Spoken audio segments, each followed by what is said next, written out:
So I do want to just say Happy Pride Sunday. It is so great. For those of you who are just visiting with us, this is Peace Church. We are united in the Spirit, we're united in love, and we have a lot of chaos, and we love every minute of it. It's a beautiful place.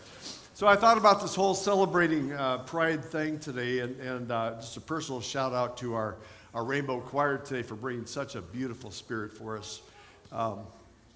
Thank you.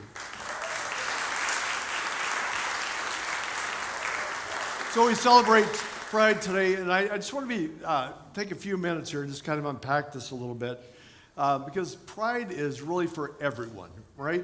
We all have a hand in celebrating Pride because on Pride we give thanks to God that we have somehow become aware of how important it is to embrace the members of this community and how the members of this community have changed us. Opened our minds, opened our hearts, opened our souls, opened our spirits.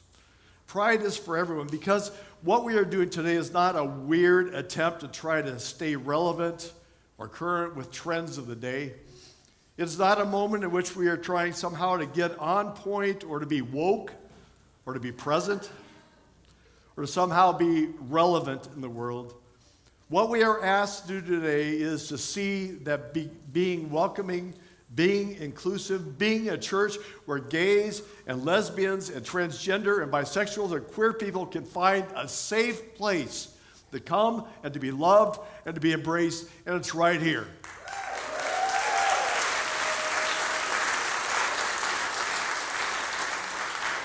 And being that place is actually from the beginning the right understanding, I believe, of the true Christian faith of love and inclusivity and welcome. To celebrate Pride is to celebrate the fact that we are getting the gospel right in this world, that we are celebrating a person's identity and their beauty. So whether LGBTQ or straight ally, we are here celebrating Pride together here in this place, centered in a common faith of love and justice for all people, period. So I want to just kind of come back on that a little bit. The other night, Dylan and I have been doing our Wednesday night, the Spark gatherings, at Wednesdays at 6. We're done for the summer. We're kicking them off again in September. But this past week, we had 3 of our members of our community come and just talk about their history and their stories. So Bob and Ruth and Ray shared their journey with us and how moved I was.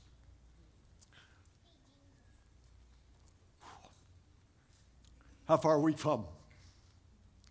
But I know we have a lot more to do. So I thank those 3. I thank all of our community who have taught me what it really means to be open, inclusive, and most importantly, affirming for where people are. And for that, I give great thanks. So no matter here in this church, our slogan is no matter who you are or where you are on life's journey, you are welcomed here, you are affirmed, you are loved here, and you are here as a genuine gift to us, and for that we give great thanks. Now, that being said, you may not be comfortable here, because if you believe that gay people are an abomination, you will not be comfortable here. And if you believe that immigrants are ruining this country, you probably won't feel very comfortable here. And if you believe that black and brown children and siblings don't face acts of racism every day, you definitely won't feel comfortable here. And if you believe that women do not have a right to control their own bodies, you will not be welcome.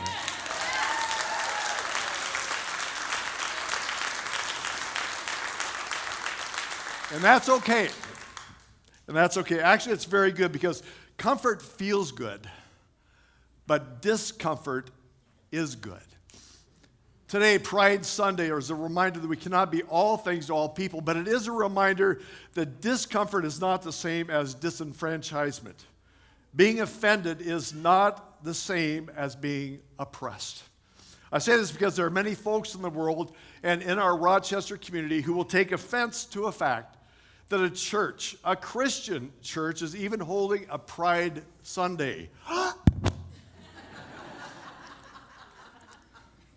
Gay pride has nothing to do with the church, they say. It's appalling. It's a sacrilege. Believe me, I get those messages all the time. Celebrating gay pride during a worship service is so offensive, they tell me. And to that I say, okay, be offended. Because I truly believe that being offended is not the same as being oppressed.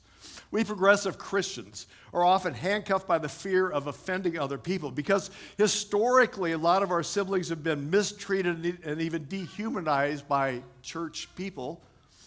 So we don't want to do that to others, and that's good. But when we stand up for goodness and justice and equality, people often will feel offended. People will claim that they are being oppressed by our struggle of full humanity. And when you've been brought up in a society in which you've always had the power and privilege, and I stand before you as a straight white male, full of privilege. And I can say that honestly. Even a little bit of equality feels oppressive. When you've been led to believe that you are more holy because of your normalized sexual orientation, you're going to feel mighty offended when those LGBTQ plus folks start claiming they are just as holy as you are. Equality is offensive to those who used to have the upper hand.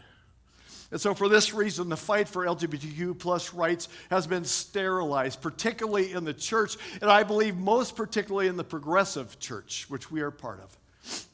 Now, don't get me wrong, I'm often infuriated. You know that, right? I get a little upset about things at times, but I really get infuriated by pastors and Christians who say awful things. Well, they stand out on our parking lot with weapons, right? Yes. They hold signs of hatred, all in the name of God. But the vitriol is almost a gimmick. And while I understand that gimmicky vitriol is pretty popular in our country these days, I am most arranged by and most afraid of those leaders in those communities who preach love and openness and yet sit comfortably in the cocoon of their privilege. So churches might allow lesbians in their pews but deny them the pulpit. Churches might say all are welcome, but only display heteronormative examples of a family. Pastors might call for equality, but refuse to show up at a pride event, let alone have their church become a platinum sponsor, which Peace became this year.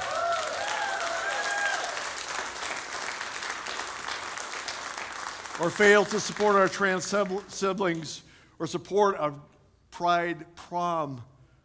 Or Bob, I'm sorry, there's many who don't like to have drag queen bingo here at a church.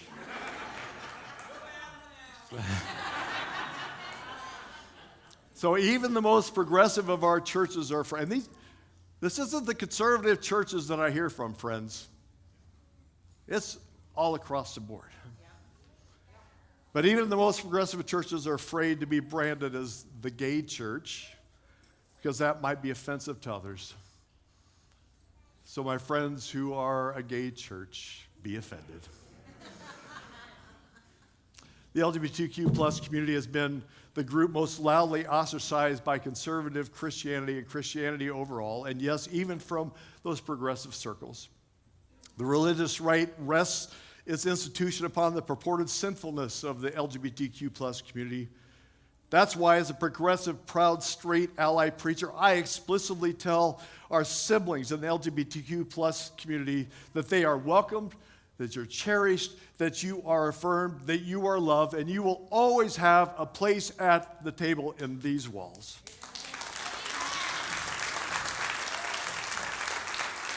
Now, some churches don't want to explicitly support pride because it might offend the others. But even when we have the capability of choosing whether or not to offend others, we are privileged.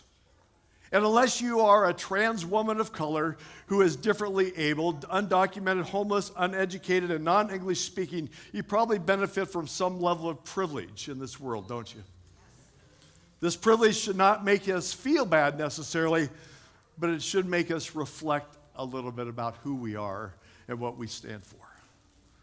So my friends, it is okay to offend those with privilege, to bring justice to those who are oppressed. It's okay to offend those with privilege, to bring justice to those who are oppressed all around the world with us today.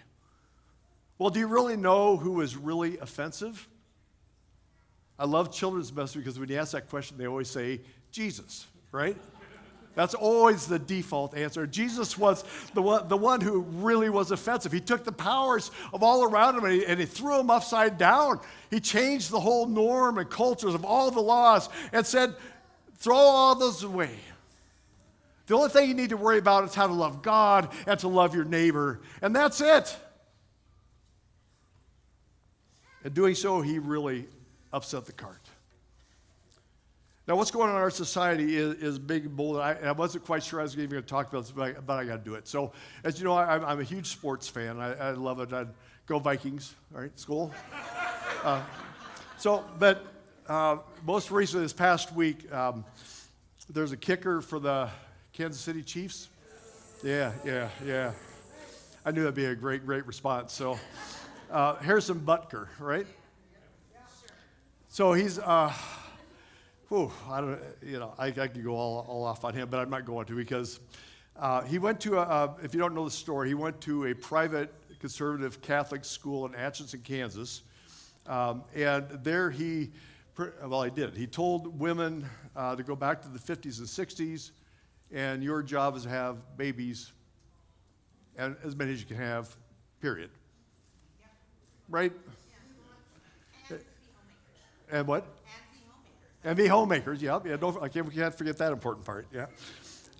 And then one of the phrases from he undermined everything about our society.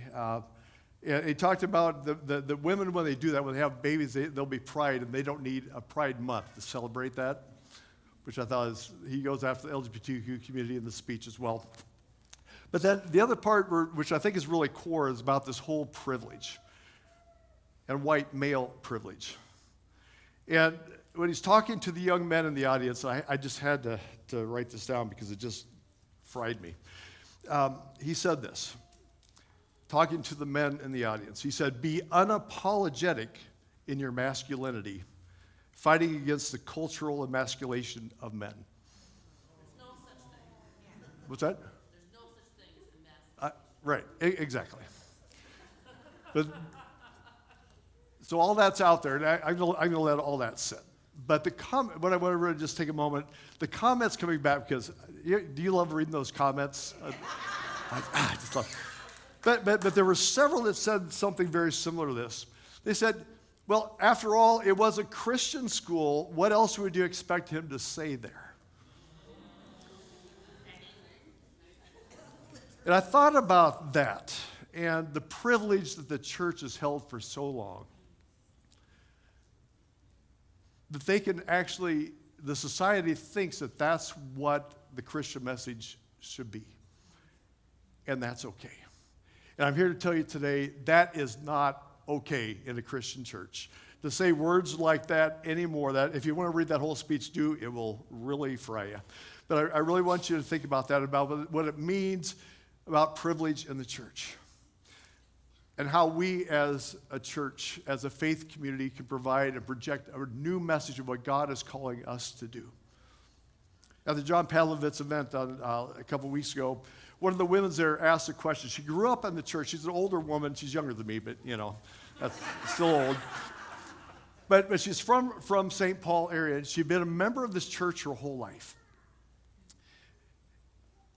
But she hasn't been able to go back for 5 years because of what they were teaching and preaching goes so much against just the basic understanding of what her faith means for her. And so she asked John a question about what to do, and John, in his way, just said, well, you need to find a way of talking to the pastors and talk to the leadership and say, there has to be a new messaging here. And she said at that point she would try to do that. I went and talked to her afterwards to hear that story. And I don't know what it is about me, but when I go sit down next to somebody and said, are you okay? They just start crying. I don't know what that is, but Adele does that all the time.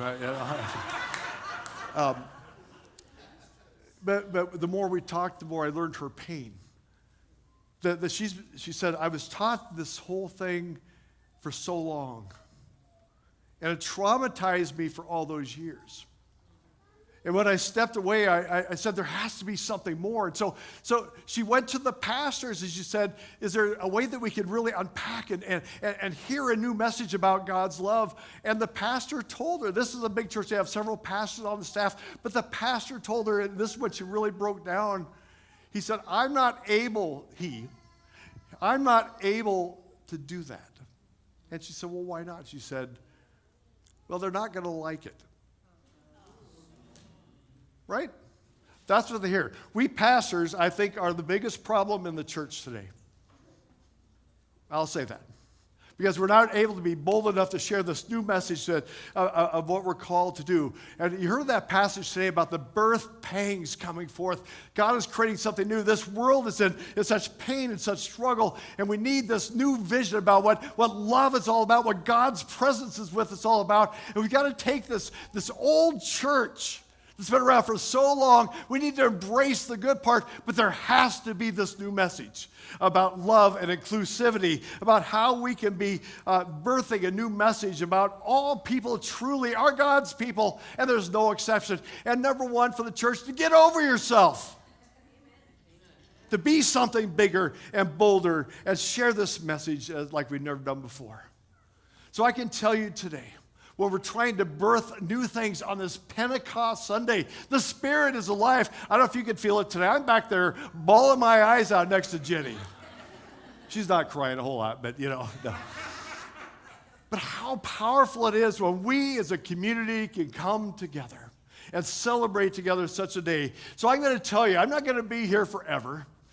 Amen to that. But as long as I am here, and as long as I'm the pastor of this church, I and this church will stand up for love and inclusion and embracing and affirming, and most of all, that all people will be welcomed and affirmed. I stand proudly today to be the pastor of this church. Amen.